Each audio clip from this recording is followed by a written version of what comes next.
outside his own house. I found him sitting on the curb like discarded furniture. My son. His back hunched. My granddaughter asleep against his chest. 3 black garbage bags lined up beside them like body bags waiting for name. The porch light was on. The locks were new. That detail mattered more than it should have. He didn't look up when my truck idled. He already knew it was me.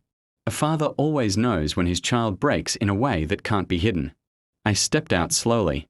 Let the silence stretch. Let the neighbors pretend not to watch. What happened? I asked. He tried to speak. Failed. Then the words came out jagged.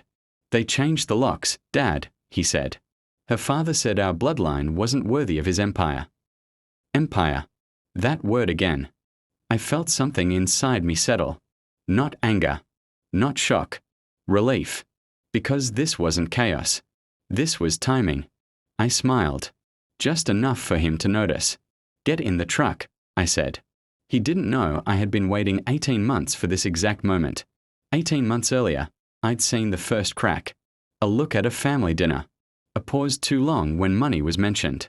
The way her father, polished, perfumed, powerful, never said my name directly. He called me him. My son married into money. Old money with new cruelty. They built towers, bought judges, erased problems with contracts thicker than conscience. At first, I thought the contempt was aimed at me. I was wrong. It was aimed at what couldn't be bought. Blood. When my granddaughter was born, things shifted. Subtle. Clinical. A paternity test disguised as a medical necessity. Private doctors. Closed rooms. My son laughed it off. Love makes people stupid like that. I didn't laugh. I watched. The father-in-law started moving assets. Trusts. Shell companies. All in his daughter's name. Not the child's. Never the child's. Then came the comments. She doesn't look like us. Genetics are tricky. We value legacy. I asked one question too many at a dinner and was rewarded with silence so sharp it cut. That's when I knew. They weren't protecting wealth. They were preparing to erase a branch from the tree. I don't confront. I confirm. I requested records under old favors. Hospital logs. DNA chain of custody reports quietly amended. A second test ordered without my son's knowledge. I watched the numbers. I watched the dates. I watched the money flow away from the child as she grew older. At home, I smiled. I held my granddaughter. I listened to my son defend. His wife with a loyalty that would have destroyed him if left unchecked. Inside, I was building a map. Phone records showed late-night calls to a private investigator. Hers, not his. Emails hinted at pressure from her father. A condition. A choice. Legacy over love. They had questioned paternity not because of doubt, but because of convenience. If the child wasn't theirs, she was expendable. So was my son. I never told him. You don't warn someone while the trap is still open. I waited. And then one evening, the lock change happened. Clean. Legal. Merciless. They thought they had one. In the truck, my son stared straight ahead.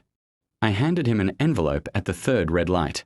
He didn't open it at first. He knew. Inside was the second DNA report. Verified. Sealed. Unquestionable. His child was his. The betrayal wasn't infidelity. It was ambition. She knew. He whispered. Yes, I said. He folded in on himself. Silent. No tears. Just the sound of something breaking that wouldn't heal straight again. We drove to a neutral office downtown. Glass walls. No emotion. Her father was waiting. Confident. Smiling. I slid the report across the table. I thought you valued truth, I said. He didn't look at it. He looked at me. That's when the smile died. Moment. I didn't raise my voice. I didn't threaten. I explained. I explained how the falsified medical records voided 3 insurance contracts. How attempting to disinherit a legitimate heir under false pretenses triggered clawback clauses in 6 trusts. I explained how the documents he signed 18 months ago, without reading, gave me temporary oversight. in the event of family instability. This counted. His empire wasn't built on stone. It was built on silence, and silence can be audited. My son stood, said nothing, took his daughter, walked out. Behind us, the empire started collapsing, not loudly, but permanently.